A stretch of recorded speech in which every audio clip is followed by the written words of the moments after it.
बा हो गया, बैंक में मत रहो यहाँ।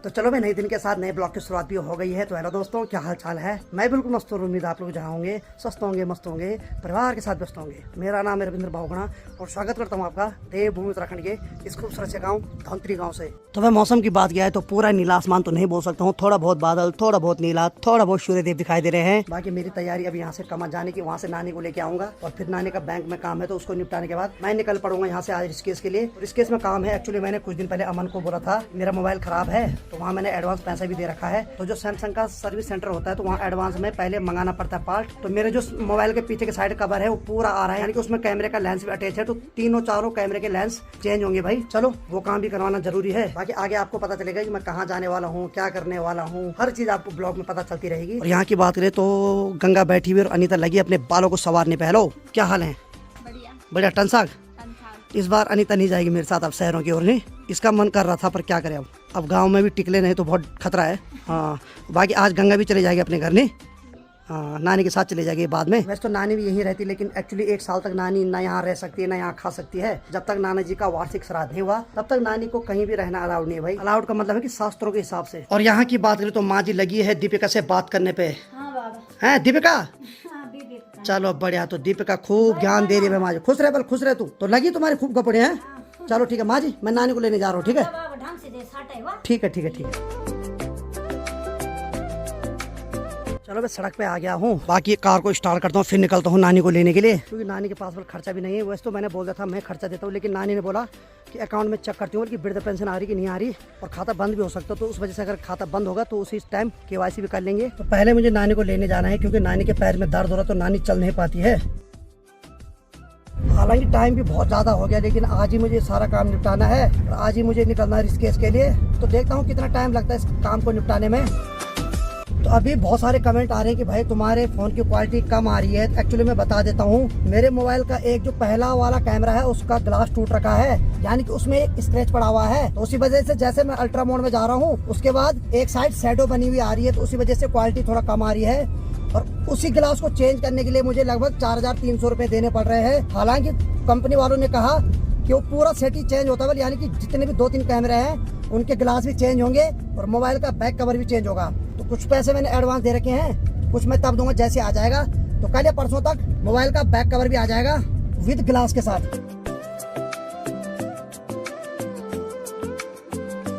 चलो मैं लगभग कमद में पहुंच गया। तो यहाँ से 2 सड़क जा रही, एक तो जा रही ऊपर के लिए, तो जो लेफ्ट हैंड साइड जा रही वो जा रही बूढ़ा केदार, और बाकी नानी के गाँव के लिए सीधे आगे वाली सड़क जा रही है। बाकी भाई सड़क की जितनी तारीफ करें उतनी ही कम है। सड़क तो बहुत साल पहले चले गई थी, लेकिन मुझे नहीं लग रहा कि डामरीकरण का भी होगा, क्योंकि गांव में बहुत ज्यादा पलायन है, तो उस वजह से कोई आवाज उठाने वाला भी नहीं है।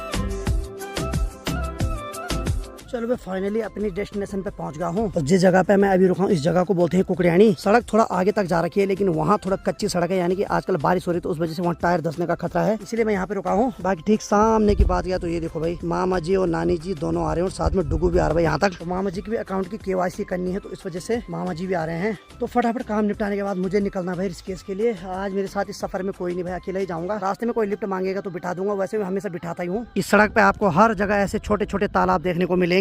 बाकी चलो मामा जी तो यहाँ तक पहुँच गए और बाकी नानी जी थोड़ा धीरे धीरे आ रही, क्योंकि नानी के पैर में दर्द हो रहा है। बल हाँ जी मामा जी, प्रणाम। ठीक है बढ़िया। चलो भाई मामा जी बैठ रखे हैं नाना जी की क्रिया में, यानी कि पूरा निभा रहे हैं भाई। नहीं ठीक है। बाकी डुगू भी खुश हो गया। हाँ भाई, हाँ पहचान गई। सॉरी ये फीमेल है भाई, और आजकल इसके बच्चे भी हो रखे ना। हाँ, कितने बच्चे हुए इस बार? 5 बच्चे। क्या बात है, हमेशा रिकॉर्ड बनाता है भाई, कभी 8 बच्चे कभी 5 बच्चे हैं। सही है सही है। डुगू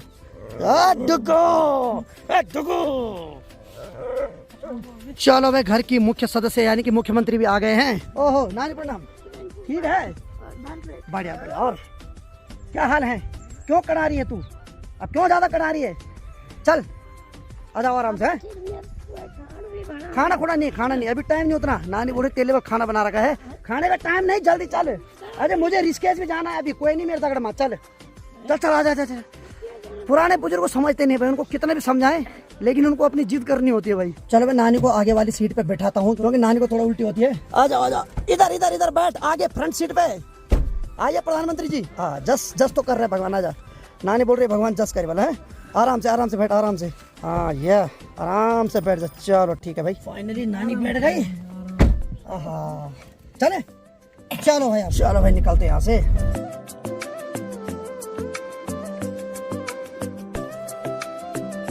चलो भाई फाइनली मैं धमतरी मार्केट में पहुंच गया हूँ। चलो भाई बैंक के पास पहुंचे और बाकी नानी उतर रही है यहाँ पे, और बाकी यहाँ पर अनीता गंगा भी आ रखी है।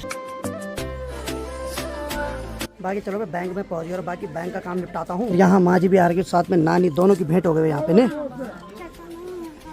बा हो गया बैंक में मत रहो यहाँ। बाकी मामा जी भी यहाँ पर मस्त करके इंतजार कर रहे हैं। चलो भाई फाइनली 1.5-2 घंटे बाद बैंक का काम भी निपट गया और बाकी जो नाना जी का अकाउंट वाला है वो तभी होगा बल जब छोटे मामा जी भी आएंगे। चलो भाई मौसम देखा जाए तो पूरा पैक हो गया है और हल्की फुल्की बूंदाबांदी भी होने लग गई है और मेरे लिए बहुत ज्यादा टाइम हो गया भाई, मुझे निकलना रिस्की। ठीक है माँ जी, ध्यान रखना। हो गया आज काम है, बाकी जो नाना वाला काम हो तभी होगा जब मामा आएंगे। बाकी चलो मैं पहली बार नानी आज मेरी गाड़ी पे बैठी ने और शुभ कार्य में आई, यानी कि नानी के जो खाते की दिक्कत थी वो तो नानी की अपनी वाली तो हो गई, लेकिन जो नाना वाली वो तभी होगी जब छोटा मामा आएगा बल, क्योंकि बैंक वालों की मजबूरी है भाई, वो बोल रहे कि दूसरे बेटे को आना पड़ेगा। और बाकी आज नानी आगे वाली सीट पे है, घर की सबसे बुजुर्ग नानी बैठ रखी है। क्यों? और पीछे मामा और माँ जी, तो इस परिवार में माँ जी सबसे बड़ी है, तो जो मामा जी है वो माँ जी के छोटे भाई है। हाँ कैसा लग रहा है माँ जी आज? अच्छा लग रहा है।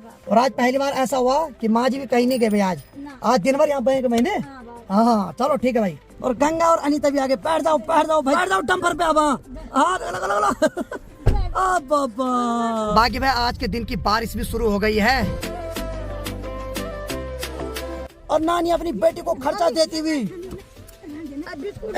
मना कर रही, मना। रहने दे तू अपने पास रहने दे, नानी हमारे पास है, तू अपने जेब में रख। नानी माँ जी को खर्चा दे रही भाई। बाकी चलो भाई माँ जी की तैयारी हो गई घर जाने की और बारिश भी हो रही, जल्द जा है। चल ठीक है माँ जी, है मैं यहीं से रिस्के जाऊंगा, ध्यान रखना अपना है।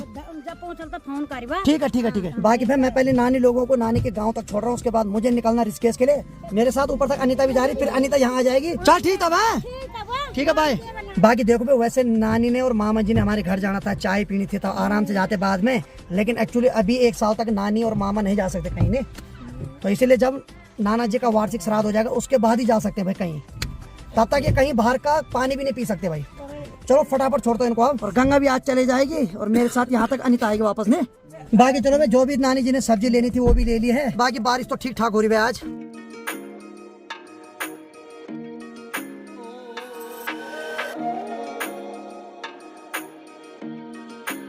दिन के अभी 1:30 बज रहे हो, फाइनली हम पहुंच गए एक बार फिर से वहीं पे जहां से मैंने नानी जी और मामा जी को साथ में ले जाया था। यहीं पे छोड़ने आए क्योंकि भाई वहाँ गाड़ियां नहीं मिल रही थी और मुझे अभी यहाँ से फटाफट निकलना है ऋषिकेश के लिए। बाकी भाई आज गंगा भी यहाँ आ गए, गंगा के बिना माँ जी लोगों को बहुत उदास लगेगी भाई। और यहाँ की बात करें तो अनीता भी मेरे साथ आई, तो गाँव के ऊपर ये भी उतर जाएगी, तो उसके बाद मैं सीधे निकलूंगा वहाँ से ऋषिकेश। हाँ तो ये नानी को बोल रहे अगली बार आऊंगी बल, क्योंकि घर में माँ जी अकेली, आज तो गंगा भी आ गई। चल ठीक है नानी, है कोई दिक्कत नहीं, टेंशन नहीं करना। ठीक है। चलो तब जल्दी जाओ, ठीक मामा, तब ध्यान रखना है। नाना जी का जो घर में चल रहा है वो अच्छे से निभा रहा है, ठीक है। हाँ पितर देवता बहुत आशीर्वाद देंगे। हाँ तो नानी इसको बोल कब आएगी बोल ऊपर। अबे तेरे पास बहुत नाते रही, तू क्यों घबरा रही? हमारे साथ भी रहने दे एक को। चल ठीक है तब, है ध्यान रख, आता हूँ बहुत जल्द तेरे को मिलने, ठीक है। चलो भाई निकलते हैं यहाँ से अब, क्योंकि बहुत ज्यादा टाइम हो गया। ठीक है तब, है टाटा। अंता तू बैठ जा अंदर। पता चल रहा है ये भी टाटा बोल रही। चलो भाई नानी लोगों को छोड़ दिया और बाकी अनीता गांव के ऊपर उतर जाएगी सड़क पे, फिर मेरा प्रस्थान हो जाएगा वहां से ऋषिकेश के लिए।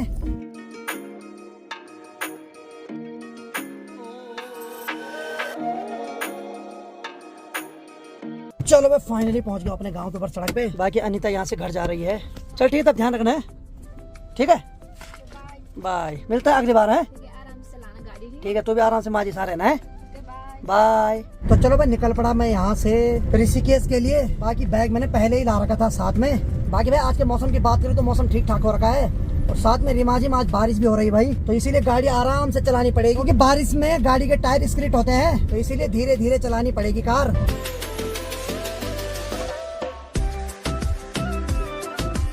सफर में लमगांव से 2 किलोमीटर पहले एक जगह पे पहुंच गया हूँ। यहाँ से जो ऊपर के लिए सड़क जा रही है वो तो जा रही है केदारनाथ के लिए, बाकी नीचे जो सड़क जा रही है वो जा रही है लमगांव होते हुए सीधे ऋषिकेश के लिए। इस जगह का नाम है चवाड़। तो अब देखो भाई, हमारे गाँव साइड तो बारिश हो रही थी, लेकिन यहाँ बिल्कुल भी बारिश नहीं हो रही भाई।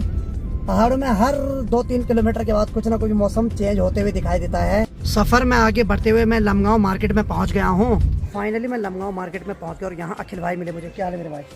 बढ़िया। और जैसे गांव में आए वैसे ये भी अब कार पे घूमने लगे हुए हैं। मतलब VIP फील तो करना है पहाड़ों में। हाँ सही बात है भाई, पैसा भी ठीक ठाक है बहुत ज्यादा।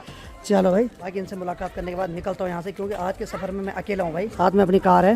बाकी चलो भाई 5-10 मिनट खूब गप्पे मार लिए और बाकी मेरे लिए टाइम ज्यादा हो रहा है तो मुझे निकलना पड़ेगा। और बाकी भाई भी बिजी है भाई, हमारी तरह नहीं है। चलो मिलते हैं बहुत जल्द। ठीक है ठीक है ठीक है। चलो भाई निकल पड़ता हूँ यहाँ से ऋषिकेश के लिए। और आज का जो सफर होने वाला है लगभग 100 किलोमीटर प्लस होने वाला है।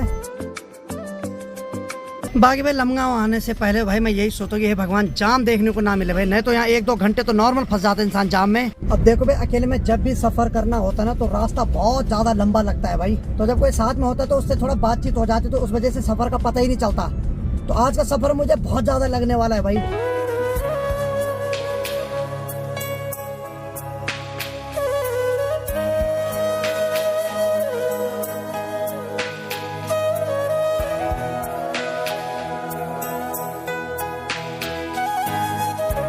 तो लमगांव से जैसे मैं 10 से 15 किलोमीटर आगे आया, फिर से बारिश होने लग गई है। कहीं मौसम ठीक है, कहीं बारिश हो रही है।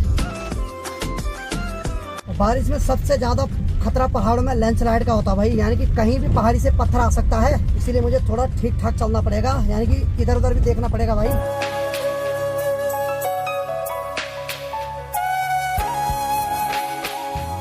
अब देखो जी, बारिश तो बहुत ज्यादा स्पीड में हो रही है, साथ में फॉग भी लग रहा है भाई इधर उधर, तो इसी वजह से गाड़ी चलाने में बहुत दिक्कत हो रही भाई।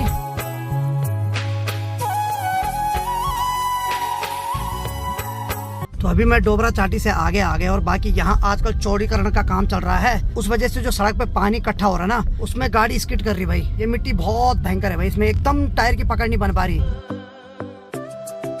आज तो गाड़ी के चारों टायर के अंदर खूब मिट्टी बैठ गई भाई। भाई बारिश में पहाड़ों की सड़कों की कंडीशन बहुत ज्यादा खराब हो जाती है भाई। इतना तो मुझे पता चलेगा कि इस बार के जो मानसून में है, इस सड़क पे बहुत ज्यादा दिक्कत होने वाली भाई, क्योंकि इस बार ये सड़क पूरी बनकर तैयार तो होगी नहीं, बहुत ज्यादा दिक्कत होगी। खासकर बाइक वालों के लिए तो भाई रपटने वाला काम है इसमें।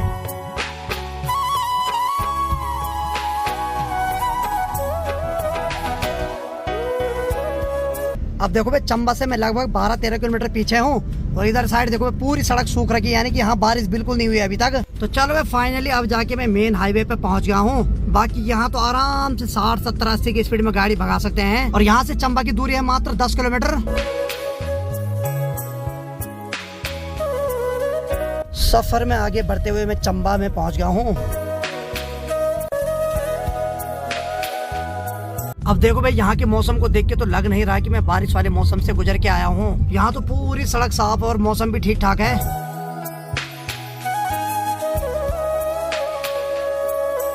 समय अभी 7 बज रही है और फाइनली मैं पहुंच गया हूँ ऋषिकेश। बहुत ज्यादा टाइम लगे। एक्चुअली क्या हो रहा है कि जहाँ पर मतलब लैंडस्लाइड हो रहा है ना, वहाँ पर मतलब यानी कि हिंडोला खाल के पास सड़क को थोड़ा ठीक किया जा रहा है, तो उस वजह से थोड़ा वहाँ पे जाम लग रहा था 1-1.5 घंटे का। तो भाई जैसे तैसे करके मैं पहुंच गया हूँ ऋषिकेश।